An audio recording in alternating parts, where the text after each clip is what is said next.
He said, "Oh, I know that we never went on a cruise together, but I'm gonna do one alone now." I might be like, no, you're not. It is Sunday, July 22nd, 2022, and on this week's edition of Sunday Sofatime, we're talking about when your hubby goes on a cruise without you.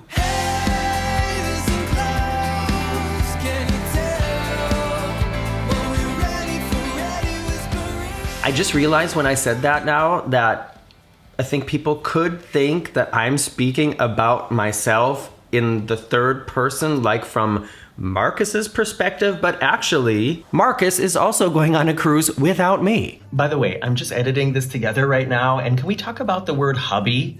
I feel like no place other than the cruise community uses the word hubby so often. If you look at like the cruise critic boards and stuff like that, I feel like everybody who likes cruising calls their significant other hubby. Welcome in front of the red sofa, everybody. My name is Morgan from the very unofficial travel guides. I travel all around the world to popular and not so popular tourist destinations to give you a very honest, unofficial look at what it was like to be there and to catch you up if you are new here. I do a lot of trips on my own because when I am traveling, I'm concentrating a lot on filming, on getting the recordings and the information that I will need to put together a video that is useful and entertaining to all of you. My partner Markus and I have been together, gosh, it's almost 17 years now, and we have done a ton of trips together. We've done several Disney trips, we've done several cruises, we've gone to resorts, we've gone to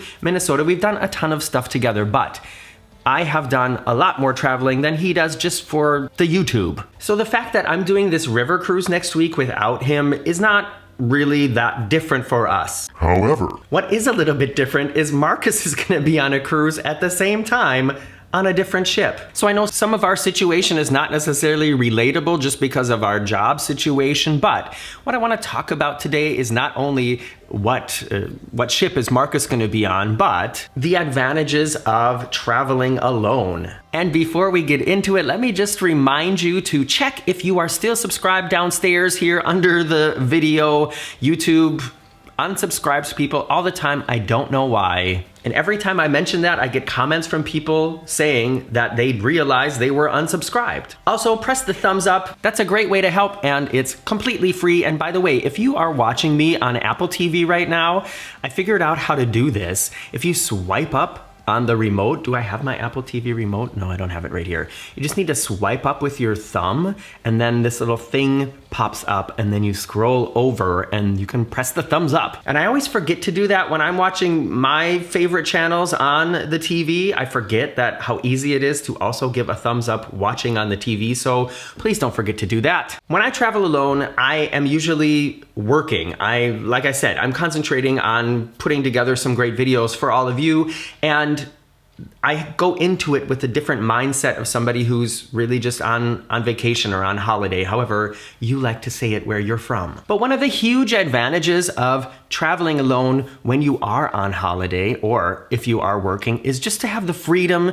to do whatever you want, whenever you want, and not have to come up with a plan that suits everybody else. Especially if you're a parent, I know the idea of just going someplace and waking up and only being responsible for yourself, that must sound like an absolute paradise to you. So it goes without saying that that is one of the huge advantages of traveling alone, is just the flexibility you have to decide at a moment's notice what's gonna happen next and not have to discuss it with anybody. Another huge advantage of traveling alone is, especially if you're traveling with the people you live with, if you're together with these people all the time and then you go someplace together, how often does it happen? I mean, quite often that there's just a little bit of stress. You know, sometimes being together then in closer quarters, like a cruise ship cabin, like a hotel room, it puts a certain amount of stress on the relationship, on the family dynamic or whatever, and situations occur. So traveling alone is also very drama-free. You know what I mean? Unless you're gonna have some drama with yourself, and maybe you should talk to somebody about that. Another huge advantage about traveling alone, and a lot of you who live in relationships will be able to relate to this is there's nobody snoring at night. I'm a really light sleeper. I'm sure I've talked about this before. If a butterfly lands on a twig 2 blocks down the street in the middle of the night, I wake up. I guess I've kind of always been like that. I very rarely, like extremely rarely, close my eyes in the evening and then open them again for the first time in the morning. I basically just take naps throughout the night. Who else out there can relate to that? Please let me know in the comments below. It's always nice to know you're not alone. But yeah, if you are sleeping then in a situation where it's only you, then there are gonna be less factors that could wake you up in the middle of the night. And of course, that is a great thing as well. All right, it's not all just roses and sunshine when you're traveling alone. There is one situation that makes traveling alone really stinky, if you ask me. And if we're talking about cruising, it's the fact that cruising alone is always way more expensive. The cruise lines want their cruise ships to be full, and they don't want one person to take up the space that 2 people could be taking up. So most cruise lines always charge a huge fee on top of what it would cost if you just divided the price in half for solo travelers, and that just stinks. And there are definitely other disadvantages to traveling alone. For instance, having nobody with you to sort of talk about what you're doing that day, nobody to share it with. There are definitely others. We can talk about that in the comments below as well. But let me tell you about this ship and this cruise that Markus is gonna be doing right after this commercial break. Did you get one? What was it about? Write it in the comments below. All right, so it's time to look at the ship that Markus is cruising on, and I want to tell you a little bit more about why I have no problem with him going on a cruise without me. This is going to be sort of a talk about relationship dynamics and cruising, so I hope you stay on board for this. Excuse the pun. Markus is going to be cruising on the basically brand new AIDAcosma. AIDA is the German brand of Carnival, catering to the German market here in Europe. I'm sure many of you have seen the AIDA ships before. They're the ones with the great big kissy lips on the front. Markus and I have cruised with AIDA before. I have cruised alone with AIDA before, and now he is cruising on their newest ship, the Cosma, which is actually a big ship. Her maximum capacity is 6,600 passengers. She's a big one. This ship just set sail in the spring of this year, so it's a very new ship. Most of the crew, I think, is probably really new on board, and I'm looking forward to hearing what he has to say about it. He's staying in a balcony cabin, and the balcony cabins on board AIDA ships all look very similar. They have this kind of cool canopy over the bed, which I really like, and the colors are different on the different decks, so they don't all have the same color scheme, which I think is also interesting. One thing I don't like is if we flip around here, you can see this is not a Morgan approved bathroom door. This is a translucent glass door, and I don't know who needs that. I definitely do not. If we take a look around the other areas of the ship really quickly, all these recordings and pictures are from the AIDA.de website. Like I said, this cruise line is a very popular cruise line over here in Germany, but they don't cater to an English-speaking market. Their website is also not available in English, although English-speaking guests are allowed on board, but it's all in German. Even though this is a very large ship, the main pool area is not so big, but they have a lot of, I don't know what you'd call it, like water opportunities spread out all over the ship. So when I was on the AIDA Nova, which is a smaller, no, I was on the AIDA Prima, and they had a similar concept on board where also on the promenade deck, there were smaller, I want to say like hot tubs, but with cold water in them. So like smaller mini pools.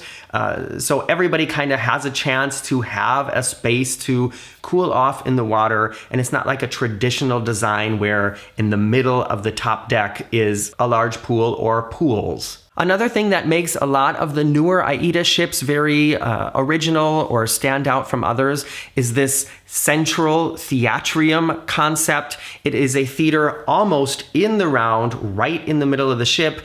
It's actually something that's kind of cool. It's very different. It does have some disadvantages, however, like a lot of the seats have a bad view of the stage, and there's no time for the poor performers to rehearse on stage and not be watched. So you might be just walking through the ship some afternoon and there's people on stage rehearsing for the show that night. It kind of breaks one of the main showbiz rules that I learned as a kid, but the shows are really, really good. It's just the concept of this theater in the round on a cruise ship, it's not my favorite. So this is the ship that Markus will be on next week, and I can imagine that a lot of you are wondering right now, if you both have time to cruise, why are you not going on the same cruise? And I will tell you exactly why.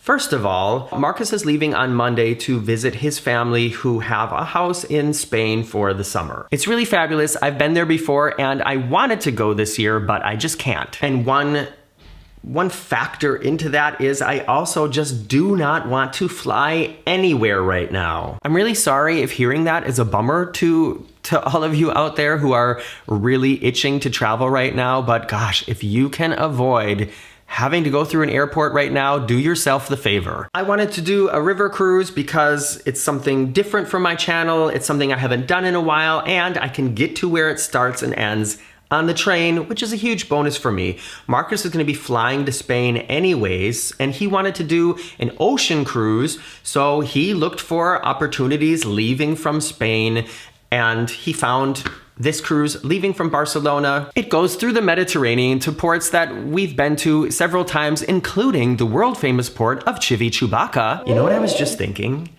I need to buy a bar in Civitavecchia and theme it like Star Wars and put a big sign on it called the Civitavecchia bar. I would get rich. Maybe I would then finally have enough money to be able to afford to cruise with Viking. A lot of people want me to cruise with Viking, but I said in the video last week that that's just way outside of the budget that I have available for cruising. I cannot pay $3,000 for 1 week of a cruise. Any potential business partners out there who want to invest in the Civitavecchia bar? Send me a private message. Let's do business. I would love to go with him. I would love to see this ship. I would love to spend this time with him, but I have to be thinking about what is going to make great content for the very unofficial travel guys. And because I know most of you are not German speakers out there, most of you are in North America, in England, in Australia, in places where people don't speak German. I know that the AIDAcosma is not necessarily a ship that is high on your list of possibilities, and most of you aren't going to be looking for information about this ship, and that's why for me, when I look at it from a work perspective, it's not really an interesting situation. And here is a philosophy or a relationship thing that works really well for Markus and I can only encourage you to listen to this and consider it for your relationship as well. A lot of people subscribe to the belief that in order for a relationship to be healthy and functioning, that both people need to want to be together and do the same thing at all times. And that if one person goes off to do something without the other too often, then something must be wrong. We don't feel like that. And I'm not criticizing the people who do, please don't get me wrong. I'm not criticizing the people who do.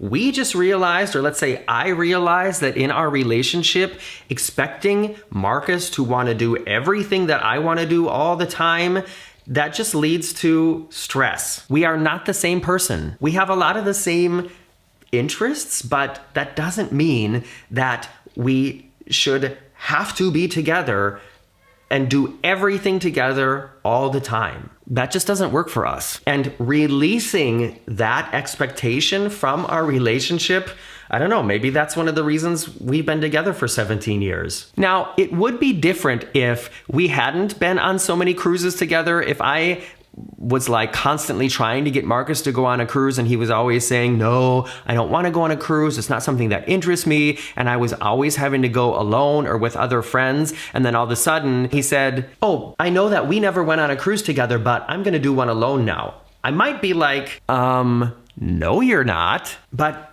it's not like that. We've done a lot of traveling together. We've done several cruises together. We spend a lot of time together here in the home office. And if we just have a week apart from each other, It's really not a problem. Even when we are traveling together, we still don't do everything together all day, every day. I remember on a video I posted last summer about this fantastic tender boat ride I had from the Celebrity Apex over to Santorini. Somebody was criticizing me for leaving Markus back on the boat alone, and I just thought, we don't need to spend 24 hours of the day together, even when we're on a cruise ship. That's what works for us in our relationship, and I'm happy about that. Once again, let me tell you, I'm not criticizing the people who have a different style of relationship. I just wanted to share with you what works for us best and why I have no problem being on a river cruise without Markus and knowing that Markus at the very same time, well, at almost the very same time, is going to be on an ocean cruise. I'm sure you will be able to tell me what you think about it in the comments below. And speaking of comments, now comes the time on Sunday Sofa Time where I comment on your comments live on air.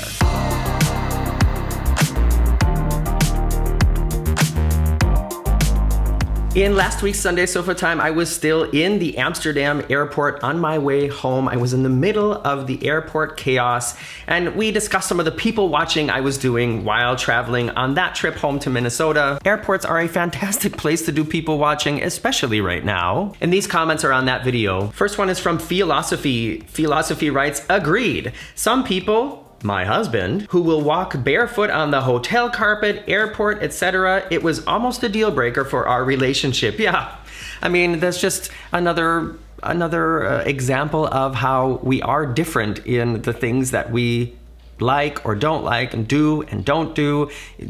Like I was talking about with Markus and the cruise and all that, that's what a relationship is about, and I'm glad you're still together. Even with his nasty, dirty feet. Another one from the same category from Jay Worth. Jay writes, I'm a way organized traveler and have passed that on to my children. Driving or flying, they know the system. My husband, on the other hand, he's the guy that is totally unprepared. Shoes that you have to lace to come off, belt on, keys, coins, wallets, all still in his pocket. I now refuse to fly with him unless he carries a backpack, and he puts all that stuff in there before we get in the line. Well, not the shoes, but everything else. I know what you mean, Jay Worth. It's so easy to make that a simpler process. I don't understand why people don't get it. But I'm also glad you're still together and have some happy kids. Final comment is from Bill Cook. I have to give you some background here. In the video last week, I talked about how in the Minneapolis airport, there was a guy in the middle of a crowded cafe seemingly giving a lecture over his computer, like over Zoom, about lactating cows and the things that affect the lactation in dairy cows. He did not care that everybody else was listening. He just was imagining, I guess, that he was alone. Everybody in the cafe had to listen to him talk about lactating cows. And Bill Cook writes, the guy who was talking loudly about lactating cows. How to tell you're in Minnesota without telling me you're in Minnesota. Exactly. Could be Wisconsin or Iowa as well. Good one, Bill. On next Sunday, I will be on board the MS Viva Tiara cruise ship. Ladies and gentlemen, please welcome to the stage, Miss Viva Tiara. I love that name. I may try to do a live stream from the ship. It might not work. You know where to look to find out. Go out there and have a fantastic rest of your Sunday or whatever day you're watching this, and I will see you soon. Bye-bye.